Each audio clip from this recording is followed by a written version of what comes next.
Okay, so let's say that we're done with our feature, we've fully developed it, and we're ready to pull it into our main development branch, which right now is master. I'm going to jump back to the command line. What we're going to need to do is perform a merge. And the way we do that is by checking out the branch that we want to merge into, and then we specify what we want to merge with a simple command. So first of all, let's make sure that we're on the master branch. I'm going to go ahead and do git status. This says we're on branch master. Again, we could also do git branch at this point. And this is right because we want to pull into the master branch. And then to merge, it's really simple. We're going to do git merge, and then the name of the branch that we want to merge into our current branch. And that's input-feature. I'm going to hit enter. Okay, no error messages. Things look good. It says updating, and then we see a couple of shortened hashtags. It says fast forward. We'll talk more about fast forward in a minute here. It has the files that were changed, and it shows that there were 33 additions. This is 33 additional lines to this file. One file was changed, 33 insertions total, 0 deletions, and then we're back on the command line. So now if we jump back to SmartGit and look at a visualization, we'll see that both of our branches, master and input feature, are here at the top because they both have the same history now. Next, let's go ahead and undo our merge, just so you know how to do it, and let's reapply our merge without using fast forward. I'm going to jump back to the command line here. You see before it mentioned fast forward. What fast forward does is it pulls in any commits that are made to the branch that's being pulled in as if they were made on the original branch. So there's no record of there being a separate branch at all for those commits. Now, if we didn't use fast forward and we looked at the visualization of our branches, we would see a separate branch pulling out for those 2 commits that were pulled back into master and then coming back in. And that can actually be pretty useful when you're trying to visualize things and figure out where some changes were made, what commits are associated with one another. So let's go ahead and redo it without the fast forward.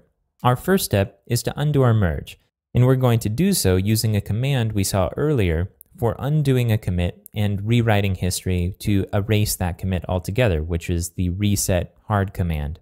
First of all, let's figure out where we want to reset to. I'm going to do git log, one line. And we have our step 3 here, step 2 here, and these were the 2 commits that were added from our merge. So we want to reset to this one right here. So let's go ahead and copy this short hash, and we'll do a git reset hard, and then the short hash of this commit. And I'm going to hit enter. We get a confirmation message, and if we do git log again, you see that we're back to where we were before the merge. Okay, so let's go ahead and redo the merge, but this time not using fast forward, and we do so by passing the no ff parameter. I'm going to go ahead and hit up until we get our merge command. And now I'm going to pull the cursor in before the name of the branch, and then I'm going to add the parameter no ff. So that's dash dash no dash ff. So no fast forward. And I'm going to hit enter.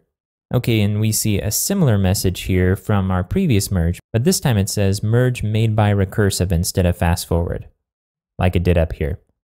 And if we go back to the visualization tree, you see that we have 2 branches now. You can see both added step 2 and added step 3, both of our commits that were made in our input features branch, as a separate track here.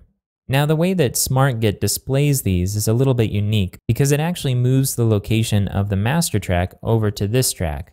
So it's a little hard to tell where the feature track ends and where the master track begins. And not all Git visualizers use this setup. I'm going to jump over to a different Git visualization program called GitX, which is just for the Mac, but there are similar tools you can use for Windows or Linux as well. And you see here that the master branch continues up and stays on its own track, and then it bumps out for the feature branch here. I just point this out to not get confused because when we're looking at SmartGit, it can be kind of hard to tell what branch you're dealing with at a given point. Let's go ahead and jump back to the command line. I'm going to press Command K to clear the back scroll. And let's do a git log one more time.